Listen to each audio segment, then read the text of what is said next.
ഈ നീറ്റ് വിഷയത്തിൽ question paper ചോർന്നുമായി ബന്ധപ്പെട്ട വിഷയത്തിൽ രാജ്യം ഒന്നാകുമ്പോൾ നേരത്തെ സംസാരിച്ച പോലെ രാജ്യം ഒന്നാകെ ഒരു പ്രക്ഷോഭം ഉണ്ടാക്കുവാനും ഭരണകൂടത്തെ തന്നെ മാറ്റിമറിക്കാനും പറ്റുന്ന ഒരു വിഷയമാണത്. പക്ഷെ എന്നിട്ടും ഈ ഇന്ത്യ മുന്നണി എന്ന് പറയുന്ന മുന്നണിയോ ഇപ്പൊ നമ്മൾ രാഹുൽ ഗാന്ധിയുടെ നേതൃത്വത്തിലുള്ളവർക്കോ ഒന്നിനും സാധിക്കുന്നില്ല.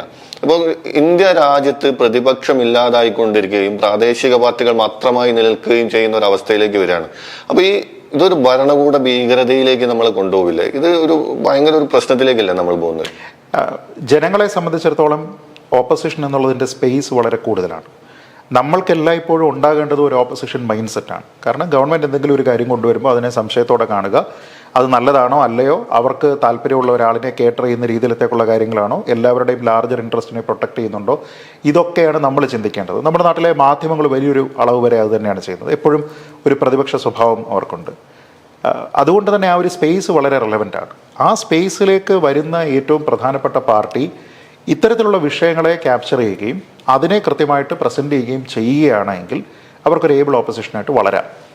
ചില ഗ്രൗണ്ട്സ് ഉണ്ട്. ഇപ്പം BJP വളരെ മോശമായിട്ടുള്ള ഭരണം എല്ലാ ഡിപ്പാർട്ട്മെൻറ്റുകളിലും തുടർന്നു കഴിഞ്ഞാൽ ആൾക്കാർ ഓട്ടോമാറ്റിക്കലി ഒരു സെക്കൻഡ് ചോയ്സ് ആരാണെന്ന് വെച്ചാൽ അവരിലേക്ക് പോകും. നിലവിൽ അങ്ങനത്തെ സിറ്റുവേഷൻ ഇല്ല.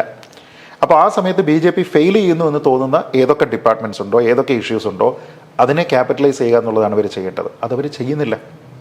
പകരം അവരെല്ലായ്പ്പോഴും ചെയ്യുന്നത് എന്താണ്?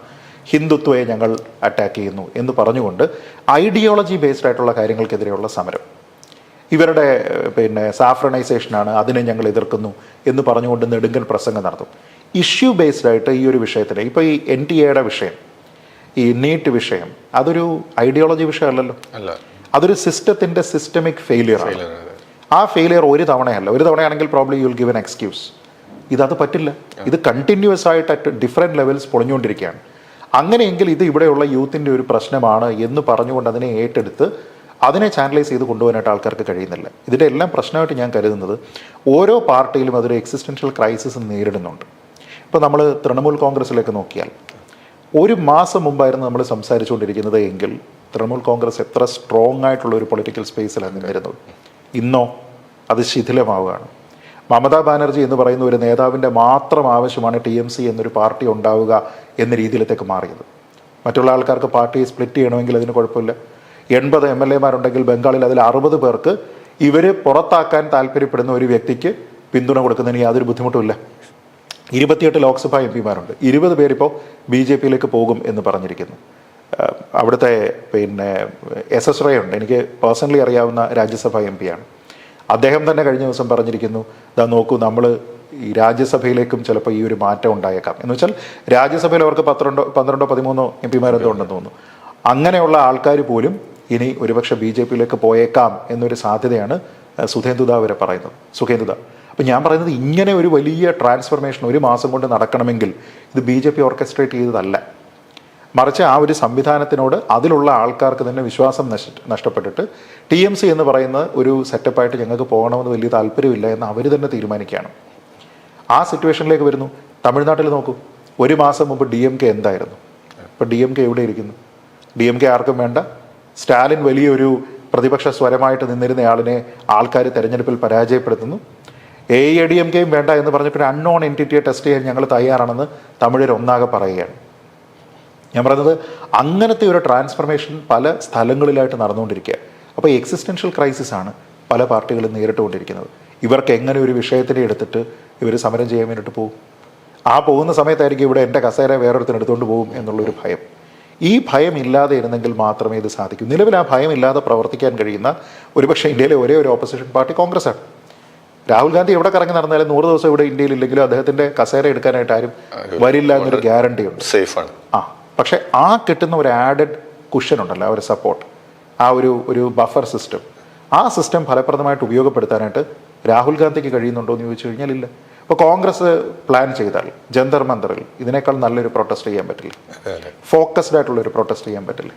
ഇനി NSU വിചാരിച്ചു കഴിഞ്ഞാൽ, അല്ലെങ്കിൽ യൂത്ത് കോൺഗ്രസ് വിചാരിച്ചു കഴിഞ്ഞാൽ യുവാക്കളെ കൂട്ടി ചേർത്തുകൊണ്ട് അങ്ങനെ ഒരു പ്രൊട്ടസ്റ്റ് വേണമെങ്കിൽ ഒരു പൊളിറ്റിക്കൽ അല്ലാത്ത എപൊളിറ്റിക്കൽ രീതിയിലത്തേക്ക് ചെയ്യാൻ പറ്റില്ല. എന്താ അത് ചെയ്യാത്തത്? അപ്പോൾ ഞാൻ പറഞ്ഞത് എവിടെയാണോ അടിക്കേണ്ടത് ആ സ്ഥലത്താണ് അടിക്കേണ്ടത് എന്നുള്ള ബോധം എന്ന് പറയുന്നത് പൊളിറ്റിക്കൽ അക്യുമെൻ്റാണ്. അതില്ലാത്ത ആൾക്കാരുടെ അടുത്ത് പറഞ്ഞിട്ട് വല്ല കാര്യമുണ്ടോ? ഇപ്പോൾ ഈ വടംവലി പോലെയാണ്. അപ്പുറത്തെ ആൾക്കാർ എത്ര ശക്തിയായിട്ട് വലിക്കുന്നു എന്നുള്ളത് മാത്രമല്ല, അവർ എത്രത്തോളം ദുർബലരാണോ അത്രയും എനിക്ക് ശക്തിയുണ്ട്. ഈ ബാലിയുടെ അവസ്ഥ പോലെ സത്യത്തിൽ ബി ജെ പിക്ക് ബാലിയുടെ അവസ്ഥയാണ്. അപ്പോൾ അവരുടെ മുന്നിൽ വന്ന് നിൽക്കുന്ന ആൾക്കാരുടെ പകുതി സ്ട്രെങ്ത് അവർക്ക് കിട്ടുകയാണ്. കാരണം അവൻ്റെ കൂടെയുള്ള ആൾക്കാരെ അവന് തന്നെ നമ്പാൻ പറ്റാത്ത അവസ്ഥയാണ്. അത് ആ ഒരു കോൺട്രാസ്റ്റ് നമ്മൾ നന്നായിട്ട് കാണുന്നുണ്ട്. അപ്പോൾ ബി ജെ പിയെ ഒപ്പോസ് ചെയ്യാൻ പറ്റാത്ത വിഷയങ്ങളാണ്, അല്ലെങ്കിൽ പറ്റുന്ന വിഷയങ്ങളില്ല എന്നുള്ളതല്ല ഇവിടുത്തെ വിഷയം. ആ വിഷയങ്ങളെ കൃത്യമായി മനസ്സിലാക്കിക്കൊണ്ട് അതിനെ ക്യാപിറ്റലൈസ് ചെയ്യാൻ പറ്റുന്ന ഓപ്പോസിഷൻ ഇവിടെ ഇല്ല എന്നുള്ളതാണ്. അത് ബി ജെ പിയുടെ പ്രശ്നവുമല്ല. അവരെ സംബന്ധിച്ചിടത്ത് ഓപ്പോസിഷനെ ഉണ്ടാക്കി കൊടുക്കുക എന്ന് പറയുന്ന ഒരു ഉത്തരവാദിത്വം അവർക്കില്ല. നഷ്ടം നമുക്കാണ്. കാരണം നമ്മളെ സംബന്ധിച്ചിടത്തോളം വളരെ ബാലൻസ്ഡ് ആയിട്ടുള്ള ഒരു പൊളിറ്റിക്കൽ സിസ്റ്റം വേണം. ഒരു നല്ല പോളിറ്റി ഇവിടെ വേണമെങ്കിൽ നമുക്ക് നല്ലൊരു ഓപ്പോസിഷൻ വേണം. അൺഫോർച്ചുനേറ്റ്ലി അതില്ല. അതുകൊണ്ട് ധർമ്മേന്ദ്ര പ്രധാൻ ഇത്തരം പ്രശ്നങ്ങൾ ഉണ്ടാകുന്ന സമയത്തും continues to be the education minister. വിധി അദ്ദേഹത്തിന് അത് ബാധിക്കുന്നു കൂടിയില്ല. ഇല്ല, അദ്ദേഹത്തിനെ അത് ബാധിക്കുന്നില്ല. ഇതുമായി ബന്ധപ്പെട്ടൊരു പ്രതികരണം വേണ്ട. അപ്പോൾ ഇതൊക്കെ ഉണ്ടാക്കുന്ന ഒരു സംഭവമുണ്ട്. അതായത് ഇപ്പോൾ ഒരു പ്രൊട്ടസ്റ്റ് വരുന്നു, ഓക്കെ, ആ പ്രൊട്ടസ്റ്റിൽ പറയുന്ന മെയിൻ സ്ലോഗൻ എന്ന് പറയുന്നത് രാജ്യ താല്പര്യത്തിലുള്ളതാണ്. പക്ഷേ ആ പ്രൊട്ടസ്റ്റ് ഇറ്റ് സെൽഫ് ഒരു തമാശയായി മാറുകയാണ്. ഇവർ സീരിയസ് അല്ല എന്ന ചിന്ത ഉണ്ടാവുകയാണ് എങ്കിൽ സ്ലോലി ആൾക്കാർ അതിൽ നിന്ന് ഡിറ്റാച്ച് ചെയ്യാൻ തുടങ്ങും. ഇപ്പോൾ ഇന്നലെ ഈ പ്രൊട്ടസ്റ്റ് നടക്കുന്നതിൻ്റെ തലേ ദിവസം കോക്രോച്ച് ജനതാ പാർട്ടിയോട് ആൾക്കാർക്കുണ്ടായിരുന്ന താല്പര്യം ഇന്നുണ്ടോ എന്ന് ചോദിച്ചു കഴിഞ്ഞാൽ നാച്ചുറലി ഇല്ല. കാരണം നമ്മളവരെന്താ ചെയ്തതെന്ന് കണ്ടു. ആ കണ്ടിരിക്കുന്നതിനോട് നമുക്ക് യോജിപ്പുണ്ടോ എന്ന് ചോദിച്ചാൽ ഇല്ല. അവിടെ വന്നിരിക്കുന്ന പല ആൾക്കാരും സെൽഫ് എക്സ്പോസ്ഡായി. അങ്ങനെ വന്നു കഴിഞ്ഞാൽ പിന്നെ ഇവർ നമ്മളെ റെപ്രസെൻ്റ് ചെയ്യുന്നുണ്ടോ? ഇല്ല. നമ്മൾ ഇവർക്ക് കൊടുക്കുന്നൊരു സ്പേസ് ഉണ്ടല്ലേ, നല്ല ലെജിറ്റിമേറ്റ് ആവശ്യം ഉന്നയിച്ചുകൊണ്ടായിരിക്കാം, യുവാക്കളല്ലേ എന്നൊക്കെ പറഞ്ഞിട്ടാണ് നമ്മളൊരു ലീവേ കൊടുത്തിട്ട് ഇവരോടൊപ്പം നിൽക്കുന്നത്. പക്ഷേ ആ ഒരു റെസ്പോൺസിബിലിറ്റി, ആ ഒരു ഉത്തരവാദിത്വം റെസിപ്രോക്കേറ്റ് ചെയ്യാനായിട്ട് അവർക്ക് കഴിയുന്നില്ല എങ്കിൽ ആ ഒരു വിശ്വാസമൊക്കെ മാറും. ഇപ്പോൾ തന്നെ പല ആൾക്കാരും ഇന്ന് തന്നെ ഞാൻ പല സ്റ്റേറ്റ്മെൻറ്റ്സ് കണ്ടു, ഇത് അരാഷ്ട്രീയ ചിന്താഗതിക്കാരുടെ കൂട്ടായ്മയാണ് എന്നൊക്കെ പറഞ്ഞുകൊണ്ട് ബി ജെ പി എതിർക്കുന്ന ആൾക്കാർ പോലും ഇതിനെയും തള്ളി പറയുകയാണ്. എന്ന് വെച്ച് കഴിഞ്ഞാൽ people are searching for an able opposition which is not there. അത് കോൺഗ്രസിൻ്റെ പ്രശ്നമാണെന്ന് ഞാൻ കരുതുന്നു. ഈ CJP കോക്രോച്ച് ജനതാ പാർട്ടിയിൽ ഞാൻ ശ്രദ്ധിച്ച മറ്റൊരു കാര്യം, അവര് അംബേദ്കറിന്റെ ചിത്രമുള്ള പുസ്തകവുമായിട്ടാണ് സമരത്തിന് വന്നത്. സമരം എന്ന് വിളിക്കാൻ പറ്റുമെന്ന് അറിയില്ല, അതിന് വന്നത്. മാത്രമല്ല അവരുടെ മുദ്രാവാക്യങ്ങളൊക്കെ നമ്മൾ ആസാദി തുടങ്ങിയ മുദ്രാവാക്യങ്ങളൊക്കെ ആയിരുന്നു.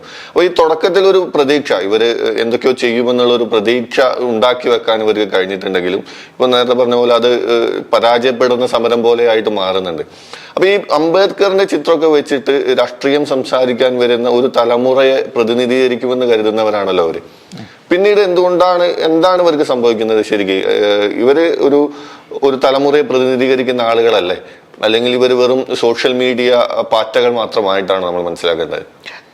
ഒന്ന്, ആ മൂവ്മെന്റിന് ഒരു സെൽഫ് റെസ്പെക്ട് അതിന്റെ പേരിൽ തന്നെ ഇല്ല എന്നുള്ളൊരു കാര്യമുണ്ട്. പാറ്റ എന്ന് പറയുന്നത് നശിപ്പിക്കാൻ വേണ്ടിയിട്ട് നിൽക്കുന്ന ഒരു കാര്യം അല്ല. പാറ്റയിൽ എന്തൊക്കെയോ പോസിറ്റീവ് ഉണ്ടെന്നും പറഞ്ഞിട്ട് ആരും അതിനെ പ്രകീർത്തിക്കുന്ന ഒരു ടൈപ്പ് ഓഫ് ആനിമൽ അല്ല. അത് ഡൊമസ്റ്റിക്കേറ്റ് ചെയ്യാവുന്ന ഒരു ഇൻസെക്റ്റ് അല്ല. ആൾക്കാരതിനെ ശല്യമായിട്ടാണ് കാണുക. അപ്പോൾ ഈ സിസ്റ്റത്തിനെ നശിപ്പിക്കുക എന്ന രീതിയിലത്തേക്കുള്ള ഒരു പേരിൽ തന്നെയാണ് CJI പോലും അതിനെ കുറിച്ച് പറയുന്നത്. അപ്പോൾ ആ പേരിനെ സ്വീകരിച്ചുകൊണ്ട് മേഹു കോക്രോച്ച് എന്ന് അതിൽ അഭിമാന പുളകിതരായിട്ട് ആൾക്കാർ വരിക എന്ന് പറയുന്ന സമയത്ത് തന്നെ അതിനോട് നമുക്ക് മാനസികമായിട്ട് ചേർന്ന് നിൽക്കാനായിട്ടൊരു ബുദ്ധിമുട്ടുണ്ട്. Because I'm not a cockroach. ഞാൻ ഈ സിസ്റ്റത്തിനെ, ഈ സംവിധാനത്തിനെ നശിപ്പിക്കാൻ താല്പര്യപ്പെടുന്ന ആളല്ല. ഇത് ബെറ്റർ ആകണമെന്നും എനിക്കും നല്ലതുണ്ടാകണമെന്നും എനിക്ക് ഈ സിസ്റ്റത്തിലേക്ക് കോൺട്രിബ്യൂട്ട് ചെയ്യണം എന്നും ചിന്തിക്കുന്ന ആൾക്കാരാണ് ഈ നമ്മുടെ സമൂഹത്തിലുള്ളത്. അപ്പോൾ അതുകൊണ്ട് ഞാൻ ഈ സമൂഹത്തിനെ നശിപ്പിക്കാൻ പോകുന്നൊരു പാറ്റയല്ല. ആ ഒരു ചിന്ത ആൾക്കാർക്കുണ്ട്. അപ്പം നമുക്ക് മെൻ്റലി ഇതിനോട് അസോസിയേറ്റ് ചെയ്യാനായിട്ട് കുറച്ച് ബുദ്ധിമുട്ടുണ്ട്, ഒന്നാമത്. രണ്ട്, ഇവർ ഈ അംബേദ്കറിനെക്കുറിച്ചും സംവിധാനത്തിനെക്കുറിച്ചും ഒക്കെ പറയുന്ന സമയത്ത് ഈ സംവിധാനം എന്ന് പറഞ്ഞാൽ കോൺസ്റ്റിറ്റ്യൂഷനാണ്. അതുകൊണ്ട് തന്നെ ഞാൻ പറഞ്ഞു, ഇവരുടെ ഫൗണ്ടേഷണൽ പ്രിൻസിപ്പിൾസിൽ 5-ൽ 4 അൺകോൺസ്റ്റിറ്റ്യൂഷണലാണ്. കോൺസ്റ്റിറ്റ്യൂഷന് വിരുദ്ധമായിട്ടുള്ള കാര്യങ്ങളാണ് പറയുന്നത്. അപ്പോൾ നിങ്ങൾ അംബേദ്കറിൻ്റെ ഏതെങ്കിലും ഒരു പുസ്തകമോ ചിത്രമോ എടുത്ത് കാണിച്ചുവെന്നോ ഞാൻ അംബേദ്കറിൻ്റെ ആശയങ്ങൾക്കൊപ്പമാണ് എന്ന് പറഞ്ഞതുകൊണ്ടോ ആയില്ല.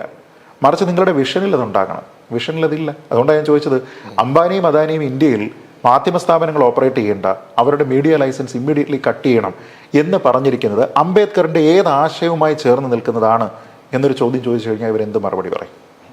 അംബേദ്കർ പറഞ്ഞിട്ട് അദ്ദേഹം ഡ്രാഫ്റ്റിംഗ് കമ്മിറ്റിയുടെ ചെയർമാനായിട്ട് ഇരുന്നിട്ട് നമ്മൾ എഴുതി ഉണ്ടാക്കിയിരിക്കുന്ന നമുക്ക് വേണ്ടിയിട്ടുള്ള ഭരണഘടനയിൽ നമ്മൾ പറയുന്നത് സ്ഥിതി സമത്വമല്ലേ, എല്ലാ ആൾക്കാർക്കും തുല്യ അവസരമല്ലേ, ലെവൽ പ്ലേയിങ് ഫീൽഡ് കൊടുക്കുമെന്നല്ലേ.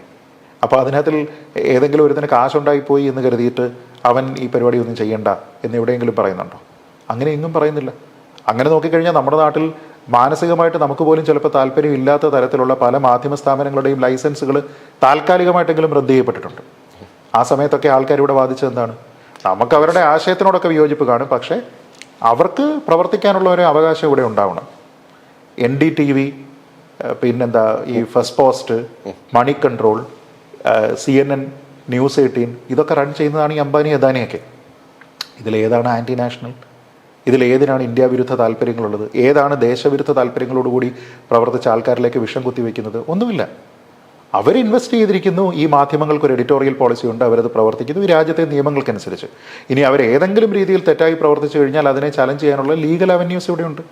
അവർ ബ്രോഡ്കാസ്റ്റ് ചെയ്തിരിക്കുന്ന കോണ്ടന്റ് നിങ്ങൾക്ക് തൃപ്തികരമല്ല എങ്കിൽ അതിനെ അവിടെ തന്നെ ചലഞ്ച് ചെയ്യാനുള്ള ഓപ്ഷൻസ് ഉണ്ട്. ഞാൻ പറഞ്ഞത് അതാണല്ലോ സംവിധാനം. നമ്മളിവിടെ ഉണ്ടാക്കി വെച്ചിരിക്കുന്ന സിസ്റ്റം എന്ന് പറയുന്നത് അതാണ്, കോൺസ്റ്റിറ്റ്യൂഷൻ പറയുന്നത് അതാണ്.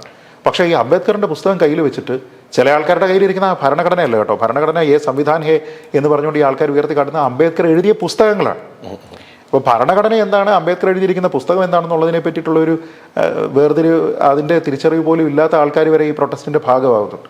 അപ്പോൾ ഇവർ ഇതെടുത്ത് വെച്ചിട്ട് കാണിച്ചിട്ട് അവർ അൺകോൺസ്റ്റിറ്റ്യൂഷണലായിട്ടുള്ള ഡിമാൻഡ്സ് വെക്കുക എന്ന് പറഞ്ഞു കഴിഞ്ഞാൽ ആ മൂവ്മെൻറ്റ് എങ്ങും എത്തിച്ചേരുമെന്ന് എനിക്ക് തോന്നുന്നില്ല.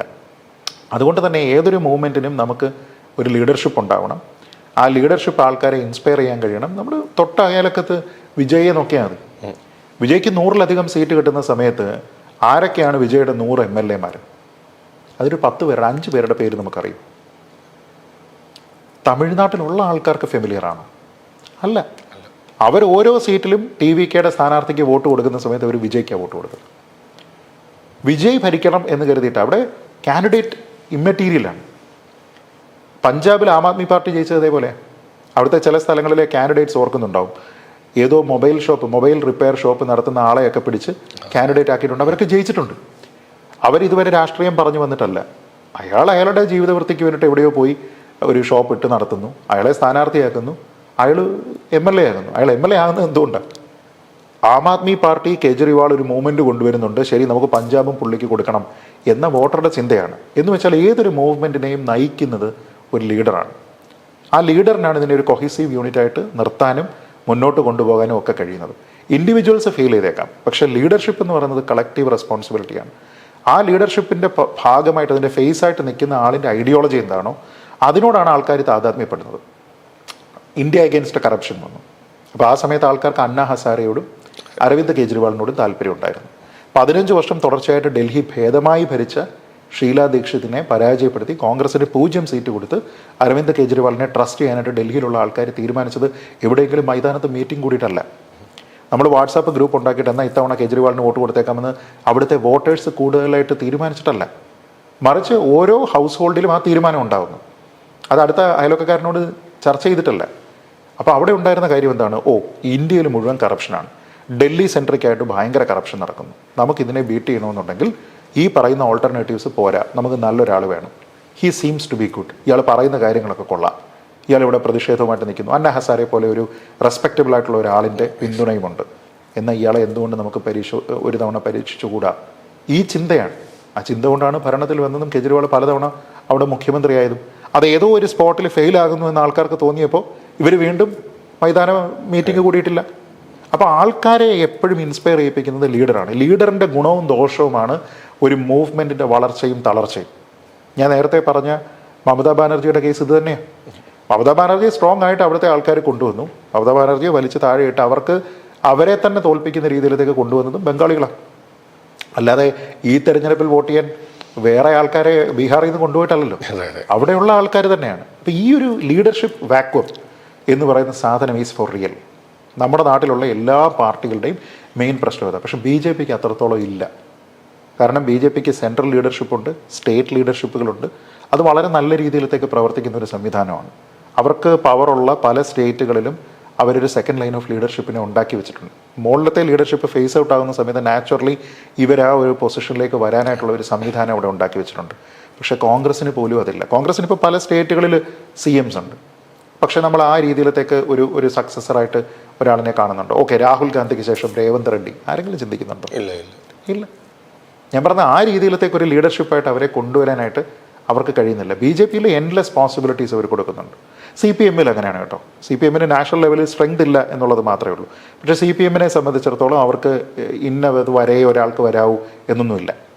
അവരെ സംബന്ധിച്ചിടത്തോളം അവർ ഗ്രോത്ത് ഓപ്പർച്യൂണിറ്റീസ് അനുവദിക്കുന്നുണ്ട്. പോളിറ്റ് ബ്യൂറോയിലേക്ക് ആളെ എടുക്കുന്നതിനാണെങ്കിലും ഒക്കെ ലിമിറ്റഡ് സ്ഥലത്തെ ആ പാർട്ടി ഉള്ളൂ എന്നുള്ള ഒരു പ്രശ്നം മാത്രമേ അവർക്കുള്ളൂ.